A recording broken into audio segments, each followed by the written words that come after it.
राज ठाकरे यांच्या शिवसेनेसोबतच्या युतीबाबत कोणतेही वक्तव्य करू नका। युतीवर बोलण्याआधी मला विचारा। राज ठाकरेंचे सर्व पदाधिकाऱ्यांना आदेश। युतीबाबत मनसैनिकांमध्ये संभ्रम। आम्ही पुढे केलेला हात अजूनही कायम। आता कुणी मिठाचा खडा टाकण्याचं काम करू नये। मनसे ठाकरेंच्या शिवसेनेच्या युतीवर बोलताना राऊतांचं मोठं वक्तव्य। मराठी अभ्यास केंद्राच्या वतीने आझाद मैदानामध्ये आंदोलन सुरू। डॉक्टर नरेंद्र जाधवांच्या अध्यक्षतेखाली नेमलेल्या समितीला विरोध। पवार, उद्धव ठाकरे, हर्षवर्धन सपकाळ आंदोलनासाठी हजर राहणार। व्यापारी संघटनेनं काढलेल्या मोर्चानंतर उद्या मीरा भाईंदरमध्ये मराठी एकीकरण समितीचा मोर्चा। महाराष्ट्रात मुजोरपणा खपवून घेतला जाणार नाही, बॅनरमधून इशारा। संभाजीनगरमधील विट्स हॉटेल खरेदीचा मुद्दा विधान परिषदेत।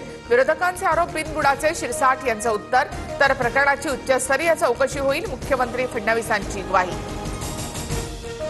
पाकिस्तान एजंट असल्यासह 26-17 हल्ल्यातही सहभागी होतो। तहूर राणाची एनआयएकडे मोठी कबुली, सूत्रांची माहिती। गंगापूरमधील विसर्गामुळे गोदाघाट परिसरात पाणी पातळीमध्ये मोठी वाढ। गोदाघाट आणि रामकुंड परिसरातील अनेक दुकानांमध्ये शिरलं पाणी।